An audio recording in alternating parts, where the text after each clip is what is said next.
pengajaran dijaga, diselidiki, dan diuji. Pembacaan kita ada di dalam Kisah Para Rasul 17 ayat 1-15 dan saya akan membaca Kisah Para Rasul 17 ayat 11 sebagai ayat pokok kita.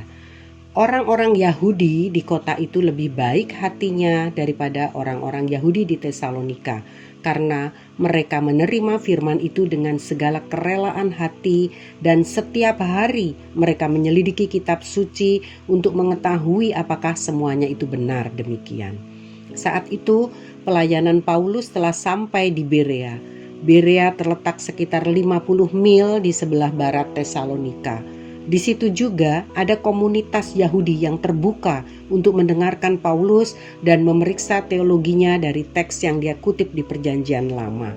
Orang Yahudi di Berea sangat menghargai firman Allah, mereka suka mendengar firman Tuhan, sikap mereka seolah menyatakan, firman Tuhan memang sempurna, tetapi manusia tidak dan bisa saja keliru dalam menyampaikan pesan Tuhan. Bahkan pengajar sekaliber Paulus pun tidak diasumsikan benar, meski ia terdengar dan terlihat punya otoritas dan berkarisma. Mereka tidak berniat untuk menyangsikan, meragukan, apalagi mengacaukan pemberitaan Paulus, tetapi berupaya untuk membuka diri dan menjaga, menyikapi dengan damai meski ada perbedaan dalam pengajaran. Lalu mereka menyelidiki dalam kitab suci setiap kali sesudah mendengar pengajaran Paulus. Ini membuktikan kesungguhan hati orang percaya Berea yang rindu untuk bertumbuh dalam Tuhan. Mereka begitu membuka hati, membuka diri, berjiwa besar mau belajar dan menjadi murid yang baik untuk mendengar serta menerima pengajaran-pengajaran yang diberikan dengan hati rela dan lembut. Kita baca dalam Kisah Rasul 17 ayat 2 dan 3. Seperti biasa Paulus masuk ke rumah ibadat itu. 3 hari Sabat berturut-turut ia membicarakan dengan mereka bagian-bagian dari kitab suci. Ia menerangkannya kepada mereka dan menunjukkan bahwa Mesias harus menderita dan bangkit dari antara orang mati. Lalu ia berkata, inilah Mesias, yaitu Yesus yang kuberitakan kepadamu. Saudara, metode khotbah Paulus adalah mengutip Perjanjian Lama, kemudian menunjukkan bagaimana hal itu diterapkan kepada Yesus. Paulus mengatakan bahwa Yesus adalah Mesias yang mereka nantikan, dan waktu itu Paulus memberikan tantangan kepada mereka agar mereka percaya kepada Yesus. Seorang hamba Tuhan selalu berusaha mencari benang merah atau penghubung antara apa yang diketahui orang dengan kebenaran Allah bersumber pada Alkitab. Orang-orang Yahudi di Berea tidak berprasangka buruk seperti orang-orang Yahudi di Tesalonika yang terus berupaya untuk menghentikan Paulus dari memberitakan Injil. Orang-orang di Berea adalah orang-orang yang menempatkan kebenaran sebagai hal penting sehingga mereka tidak mudah dihasut ataupun dibodohi. Mereka bukan hanya menerima dan menelan begitu saja, tetapi mereka meneliti dan menyelidikinya dengan seksama apakah benar demikian. Mereka setiap hari menyelidiki firman, belajar firman, dan mereka mencatat setiap pengajaran yang baru mereka dengar. Demikianlah mereka menjadi lebih pandai dan bijak dari orang di Tesalonika. Saudara yang kekasih dalam Tuhan, kata menyelidiki yang dipakai di sini setara dengan sistem penyelidikan yang dipakai di bidang hukum untuk menemukan kebenaran tanpa bias. Mereka bersikap kritis untuk menemukan kebenaran yang utuh. Begitu pula dengan Paulus yang percaya kepada doktrin namun berprinsip dan berkata tidak kepada indoktrinasi, yaitu sistem pengajaran yang bersifat sewenang-wenang dan menuntut penerimaan ajaran itu tanpa dibarengi sikap kritis. Ya, semacam perintah mutlak begitulah. Berbeda dengan orang Yahudi di Tesalonika, mereka bahkan berkolaborasi dengan para preman pasar untuk membuat keributan dan sengaja mengacau kota untuk mengiring Paulus dan Silas ke depan sidang rakyat. Kita baca itu dalam ayat yang kelima. Mereka begitu giat menghalangi orang untuk datang dan percaya kepada Yesus. Dan melalui kegigihan mereka banyak orang digoyahkan imannya dan dijauhkan dari Kristus. Tidak berbeda dengan apa yang dilakukan beberapa orang Farisi, ahli Taurat, imam-imam pemimpin agama yang mengerti dan ahli dalam mengajarkan firman Tuhan atau Taurat. Namun mereka jugalah yang menghambat orang yang mau percaya dan ingin datang kepada Yesus. Banyak pemimpin Yahudi yang membenci Paulus dan berusaha menghancurkan pelayanannya. Pekerjaan Tuhan yang begitu baik telah dirusak oleh ambisi, iri hati dan dengki, keserakahan, oleh kepercayaan tradisi nenek moyang yang kosong, tidak mutlak dan yang fana, dan juga oleh kebanggaan diri sebagai bangsa pilihan. Namun kebenaran yang diberitakan Yesus dan Paulus telah membongkar kemunafikan mereka dan menghancurkan keangkuhan dan kesombongan itu. Johann Albert Bengel pernah mengatakan bahwa karakteristik agama yang sejati dan benar adalah agama yang terbuka untuk diteliti dan dianalisa dan kemudian menuntut suatu hasil keputusan. Pernyataan ini dibuat oleh Bengel pada tahun 1742 dan ternyata kira-kira 17 abad sebelumnya prinsip ini sudah diyakini dan dikerjakan oleh penduduk kota Berea dan juga oleh Paulus. Hati-hati bagi orang yang mudah terkesima dan terpesona dengan sesuatu yang kelihatan spektakuler dan menarik. Mereka akan lebih mudah jadi target korban dari suara palsu iblis atau naga dalam Wahyu 13 yang memang bekerja dan bertujuan menyesatkan seluruh orang di dunia. Dan iblis dapat membuat tanda-tanda yang dahsyat. Iblis itu licik, dia ahli meniru, membuat yang imitasi, yaitu kuasa palsu yang memang dimaksudkan untuk menarik perhatian semua orang. Kita baca dalam Wahyu 13 ayat 13 dan 14a. Dan ia mengadakan tanda-tanda yang dahsyat. Bahkan ia menurunkan api dari langit ke bumi di depan mata semua orang. Ia menyesatkan mereka yang diam di bumi dengan tanda-tanda yang telah diberikan kepadanya untuk dilakukannya di depan mata binatang itu. Iblis menyamar sebagai malaikat terang. Itu dapat kita baca dalam 2 Korintus 11 ayat 14. Dalam versi mudah dibaca akan lebih jelas saya baca demikian. Hal itu tidak mengejutkan kami. Sekali lagi saya ulang. Hal itu tidak mengejutkan kami. Setan pun bisa mengubah dirinya untuk membuat orang menganggap bahwa ia malaikat terang. Nah, orang-orang lemah iman dan yang tidak mau mendengar dan belajar firman murni, orang seperti inilah yang menjadi sasaran empuk dan yang menjadi targetnya untuk disesatkan. Saudara yang kekasih dalam Tuhan, Tuhan memanggil kita untuk memberi hati yang baru dan roh yang baru dalam batin kita. Juga Roh Kudus akan menjauhkan hati yang keras dan memberikan hati yang taat. Itu dikatakan dalam Yehezkiel 11 ayat 19. Firman yang kita dengar dan lakukan berkuasa mengubah hati manusia untuk dibaharui dalam Kristus oleh pekerjaan Roh Kudus. Amin, puji Tuhan. Jemaat Berea yang membedakannya dari jemaat lainnya karena mereka menerima pengajaran firman dengan hati rela dan terbuka dan dengan semangat atau antusias saat mendengarkan Paulus. Itu dibaca dalam ayat 11a ya. Di rumah mereka pun masih menyelidiki kitab suci untuk mencari tahu apakah benar apa yang telah dikotbahkan oleh Paulus tersebut. Mereka mempunyai hati yang baik dan mau menerima firman dengan penuh kerendahan hati dan sikap kritis dengan menguji dengan isi dan kebenaran Injil. Injil mampu menerobos dan merombak tradisi manusia dan berdampak baik bagi manusia. Siapapun yang tidak siap tradisinya dirombak habis-habisan oleh berita Injil dan yang menolak Injil, mereka akan binasa di luar Injil. Mempunyai iman yang berintegritas artinya tidak mau langsung menelan saja apa-apa yang baru kita dengar dan mengikuti, percaya saja, sebab hal itu sedang ramai dibicarakan orang dan diikuti oleh orang banyak juga atau sedang jadi tren. Saudara yang kekasih dalam Tuhan, diikuti dan disukai oleh orang banyak belum berarti sudah benar atau berkenan. Sebab bisa saja karena belum dipahami dan dipelajari dengan benar apakah pengajaran itu murni bersumber dari hikmat Tuhan dan bukan yang sekedar berasal dari hikmat manusia.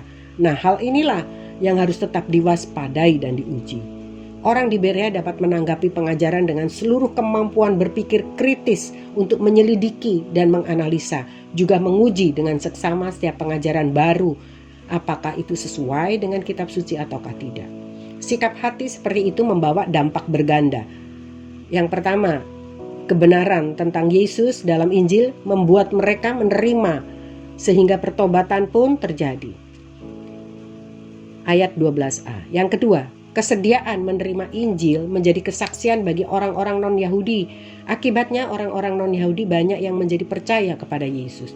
Dicatat bahwa banyak orang Yahudi, Yunani, dan perempuan-perempuan terkemuka dan yang kaya mendengar pemberitaan Injil oleh Paulus dan Silas, dan mereka menjadi percaya. Ini adalah kombinasi yang sering dicatat oleh Lukas di dalam Kisah Rasul, menggambarkan keseluruhan kelompok orang yang telah dimenangkan oleh pemberitaan Injil Kristus. Saudara yang kekasih dalam Tuhan, jangan sampai kebenaran Injil hanya dimanfaatkan dan ditunggangi atau disusupi dengan pengajaran yang dimaksud untuk mencari keuntungan semata dan menyerang orang lain, atau juga justru malah menyesatkan dan membelokkan pengertian jemaat yang masih kurang pemahamannya. Perhatikan peringatan Tuhan Yesus di dalam Matius 18 ayat yang ke-7. Celakalah dunia dengan segala penyesatannya.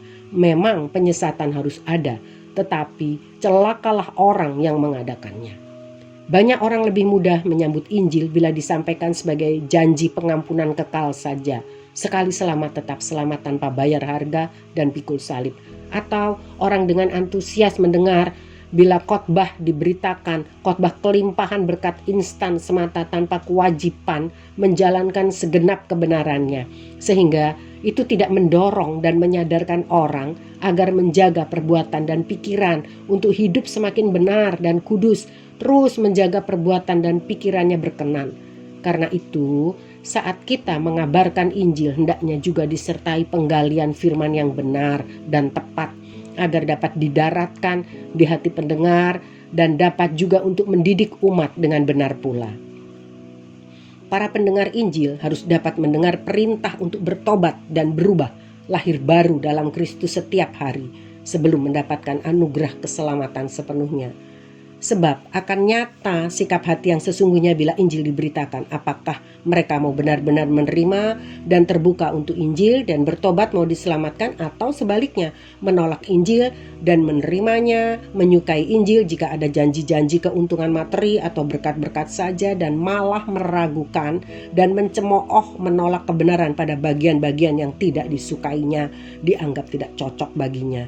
Inilah tipe pendengar yang pemilih tidak mau bertumbuh benar dan dewasa dalam Kristus. Kita baca dalam Ibrani 5 ayat 14. Saudara tidak akan dapat mengunyah makanan rohani dan memahami hal-hal yang lebih dalam mengenai firman Allah kalau saudara belum menjadi orang Kristen yang lebih baik dan mau belajar membedakan yang benar dari yang salah dengan melakukan hal-hal yang benar. Sebab itu terimalah pengajaran yang benar dan menolak bila dinina-bobokkan dengan pengajaran yang mudah atau gampang dicerna saja dan yang dirasa cocok untuk dilakukan.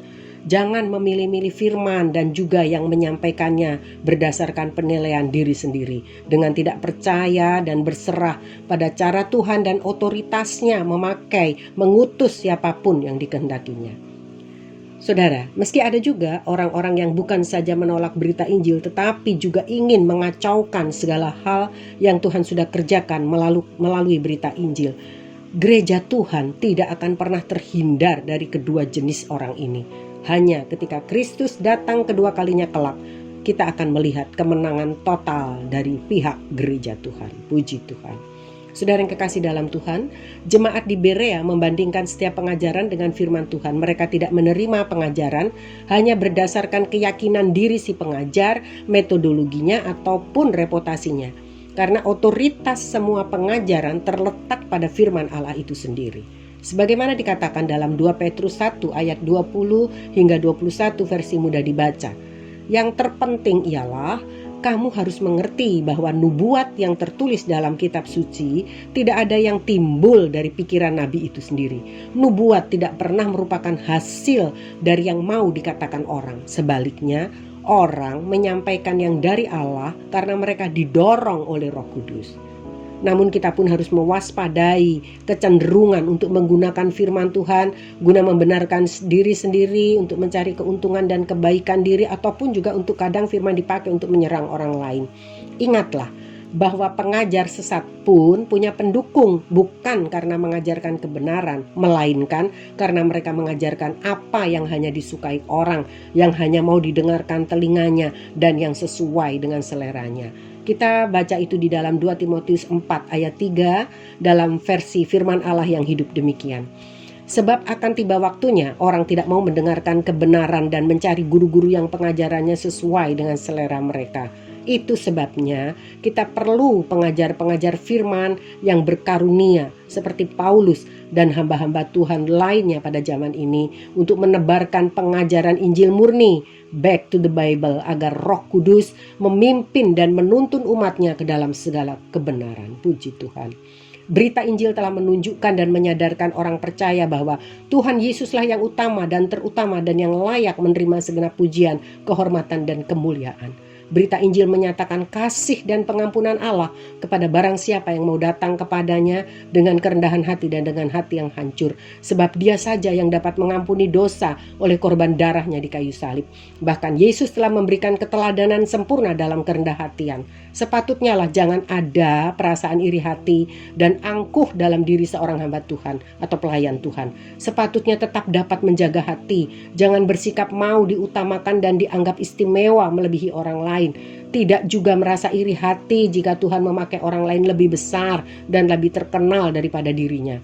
Miliki saja hati tulus dan rela melayani. Menyadari sepenuhnya jika kita dimampukan melayani, itu semua karena anugerahnya semata. Sebab kita telah menerima banyak kebaikan dan kemurahan Tuhan.